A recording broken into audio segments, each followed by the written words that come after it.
Tu as devant toi le chemin de voie. Tu es invité, suppliant, encouragé, poussé, inspiré à vivre pleinement.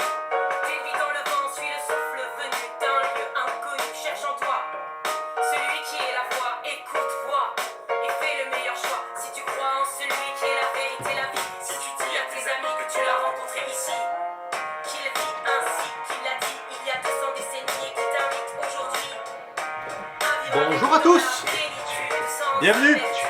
Il disperse C'est Père Jean-Marie qui vient vous rejoindre s'accumule et si tu l'assumes, pour l'émission il allume en toi Actu un feu qui jamais ne s'éteindra. Jésus. Seulement tout ça, Bienvenue ça se passe en ciel toi. se joue sur terre. Le ciel se joue sur terre et vous vous dites mais quel est donc le saint que le Père Jean-Marie veut nous présenter, nous parler aujourd'hui? L'avez-vous reconnu celui-là? Ah, il est archi connu parce que il y a eu des dessins animés, des films et autres puis qui ont repris le thème. De qui d'après vous?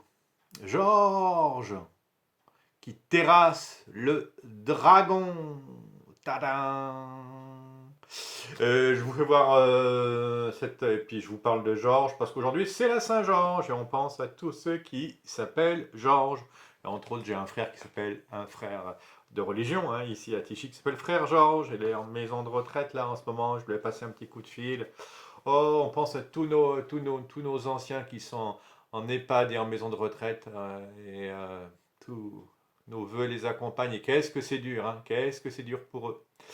Donc c'est Georges qui terrasse le dragon. Alors c'est vrai que quand on regarde ce genre de choses, moi j'avoue que j'étais le premier quand je regardais la vie des saints, surtout ceux pour qui on priait et qui chassaient les épidémies. Ça me disait mais absolument rien et ça voulait, enfin je me disais mais ça c'est de la mythologie et puis maintenant on s'aperçoit que ah ouais quand même c'est quand même très très concret. Alors c'est sûr que là le virus en question, alors le dragon c'est une bête mais ça peut être aussi une grosse bête là en l'occurrence, mais ça peut être une toute petite bête. Et il y a un virus à terrasser, il y a aussi nos peurs à terrasser, le démon passe à travers tout cela. Il y a deux manières par lesquelles le démon vient à notre rencontre, vous savez. Il travaille soit enfin il travaille toujours sur notre imaginaire, donc c'est soit l'image du dragon rouge-feu qu'on voit dans la parole de Dieu, et celui-là il nous terrorise. La maladie, la mort, le dragon, le virus qui va tous nous tuer. Et puis l'autre manière, c'est le serpent. La Vierge Marie qui écrase le serpent. Vous l'avez dans pas mal de statuettes de la Vierge Marie. Il faudrait que je vous le fasse voir à Lourdes. Où est-ce qu'on la voit attendez voir. Ah, ici, vous la voyez. Pas mal. Il y a toujours, ça y est, je vous l'ai trouvé. La Vierge Marie. Tadam!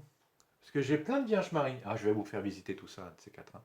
Mais la Vierge Marie, avec son talon, écrase l'adversaire et le serpent qui est là. Vous voyez. Et donc ça, c'est l'imaginaire. Le démon est ainsi terrassé, soit à coup de lance, soit à coup de talon. Mais en tout cas, il faut chasser le démon. Et il ne faut pas avoir peur. Donc en ce moment de confinement, là... ou sixième ou septième semaine déjà de confinement. À la fin, j'arrive même plus à compter. Je perds un peu les jours de la semaine en plus. C'est fou, hein. Est-ce que vous êtes comme moi? Oui, donc, les nouvelles sont pas forcément folichonnes. On nous dit, ah là là, déconfinement le 11 mai, mais on rentre, les jeunes ne rentrent que fin mai à l'école, on ne sait plus très bien. Et puis, est-ce que c'est par secteur? Est-ce qu'il y a des régions qui vont pas être déconfinées en même temps que les autres? Très compliqué. Et puis surtout, la super mauvaise nouvelle, c'était que on n'est pas suffisamment à avoir été infecté. Donc concrètement, hop là, il va falloir, sans doute, la maladie va revenir, parce que ça revient, c'est cette affaire-là. Et à l'automne prochain, il va falloir de nouveau être confiné, voire une, voire deux fois, tant qu'on n'aura pas trouvé le fameux vaccin. Donc ça, c'est pas très intéressant à écouter ça, mais bon, on verra bien. Déjà, à chaque jour suffit sa peine. On va laisser Saint-Georges aujourd'hui être victorieux. Et la victoire, elle se passe par où? Ah ben tiens, par des nouvelles.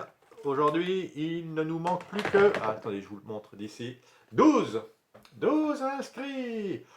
Est-ce que vous avez 12 apôtres comme Jésus? Est-ce que vous avez 12 amis? Est-ce que vous avez 12 enfants? ou petits-enfants, ou amis de vos enfants. Il suffit qu'il y en a 12, il m'en faut plus que 12 pour pouvoir atteindre les 1000 sur YouTube. Et donc on va y arriver très prochainement, hein. Ça descend doucement, mais on y arrive. Plus que 12, plus que 12. Donc n'hésitez pas à liker et à redistribuer cette vidéo. Le jour où on a 12, enfin 12 000, le, le jour où on en trouve 12, je vous ai dit, hein, je fais une vidéo spéciale statuette et je vous fais un tuto. Vous savez, maintenant il y a une série tuto, tuto Cato, j'ai appelé ça. Et je vous explique pourquoi j'ai fait cette collection, qu'est-ce qu'elle veut dire. Je vous parle de la Toussaint, je vous fais la parallèle avec les 100 ans de Provence et puis je vous les montre tous. Ceux-là, c'est tous ceux avec qui j'ai déjà fait un spectacle. Puis les autres, c'est ceux qui vont venir. Donc il me reste encore pas mal d'années, hein. Vous imaginez. La Vierge Marie, les anges, Jésus au-dessus. Mais tout ça, je vais vous faire visiter. Je vais également vous faire un tuto sur comment écrire une chanson, pourquoi, quels sont les moyens d'évangélisation. Mais aujourd'hui, place à l'évangile. Et l'évangile, c'est l'évangile selon Saint Jean. Tadang. Et c'est pour ça que c'est Jésus avec Nicodème, hein, toujours. Je vous ai apporté la statuette de Saint Jean. Il est tellement spirituel, son évangile n'a rien à voir avec celui des autres. C'est le quatrième évangile, hein, vous savez.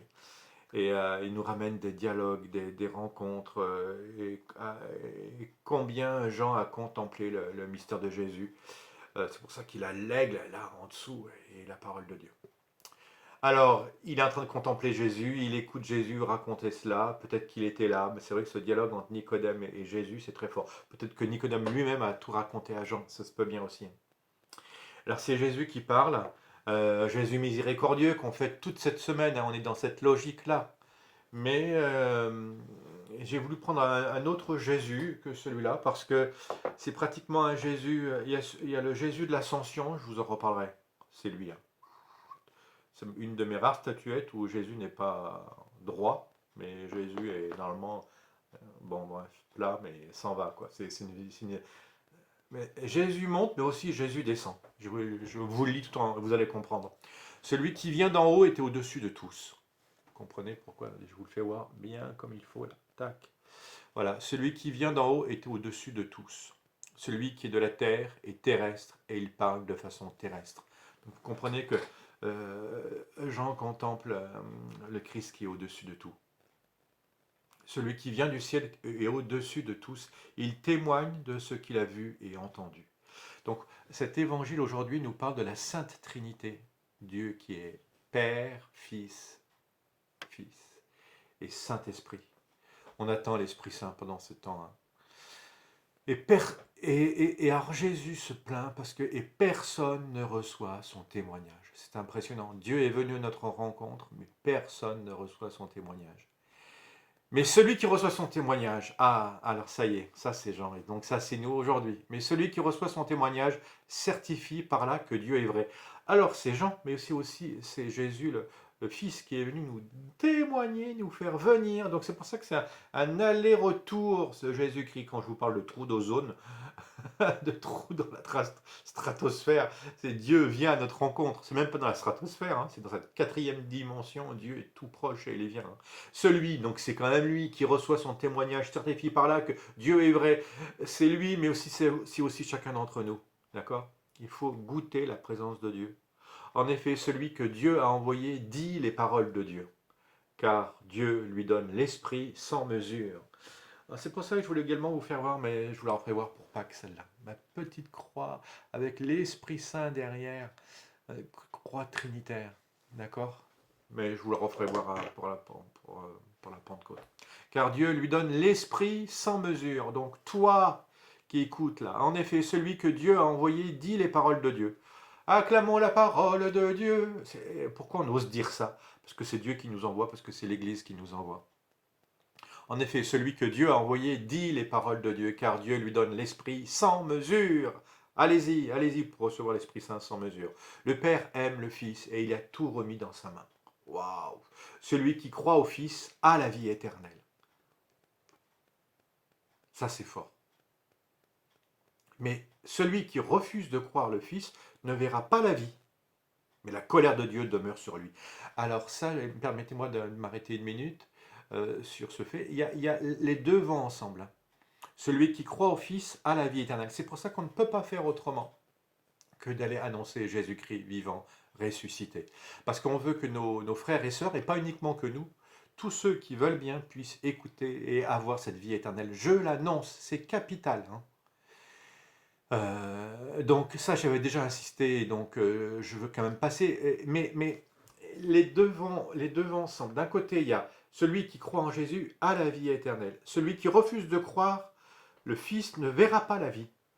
Donc qui est-ce qui nous condamne? Qui est-ce qui va nous plonger en enfer? C'est pas Jésus. C'est moi. Je suis capable de me priver de Dieu. Pour pouvoir avoir le choix, il faut pouvoir choisir entre le bien et le mal. C'est pour ça que le mal existe. Pour être libre de pouvoir choisir Dieu éternellement, eh bien, Dieu permet que nous puissions, à la rigueur, nous séparer de lui. Il ne veut pas ça, mais il le permet.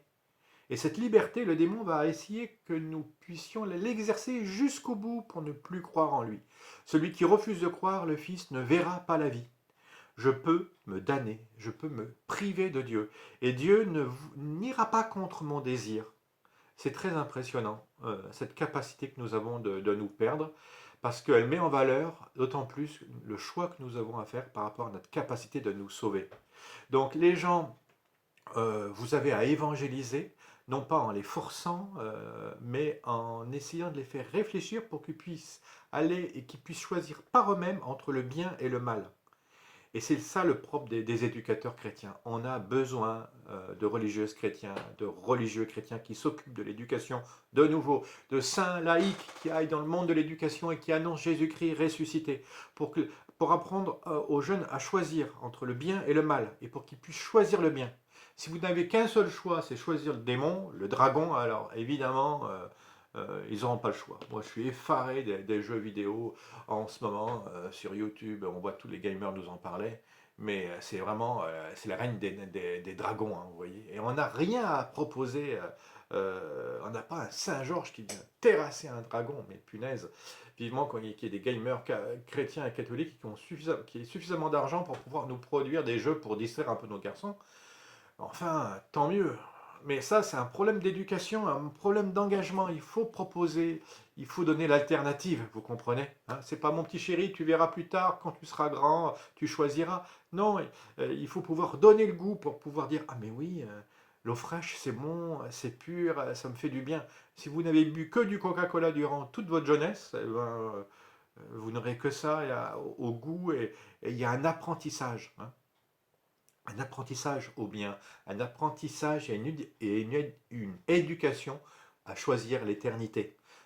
Parce que celui qui refuse de croire le Fils ne verra pas la vie, mais la colère de Dieu demeure sur lui. En effet, mes frères et sœurs, la colère de Dieu, on l'a vu dans l'Ancien Testament, elle n'est plus du tout la même dans le Nouveau Testament. La colère de Dieu dans le Nouveau Testament, elle se traduit par Jésus qui, quand est-ce que Dieu est en colère? Comment il la manifeste quand il chasse les vendeurs du temple, mais c'est pas uniquement que ça. Il la manifeste quand il chasse les démons, lorsqu'il reprend les péchés, les mensonges, les manques de vérité, les manques d'amour. Et pour régler tout ça, il meurt sur la croix pour nous. Vous vous rendez compte, l'amour du Christ? C'est ça, elle est là, la colère de Dieu. Elle se manifeste complètement dans la croix de Jésus. Elle est résumée. Une croix victorieuse qui crucifie tous nos péchés, toutes nos misères et autres. Alors, la colère de Dieu demeure sur lui. Seigneur, que la croix de ton Fils ressuscité, hein, lui, il élève les bras, Jésus, là, vienne nous inonder de ta miséricorde. Et toi, Jésus, qui viens nous pardonner tous nos péchés, viens nous sauver de ta colère, parce que nous adhérons de tout notre cœur à toi. Merci infiniment d'avoir suivi cette émission. À demain si vous le souhaitez. À bientôt. L'éternité, c'est ton affaire. Si tous te Je vous remets Saint-Georges. Lorsque tu seras récompensé, si tu renies le Père, son Fils ne sera pas salutaire. Ton ciel se joue sur terre. L'éternité, c'est ton affaire. Ne délaisse pas ta vie antérieure.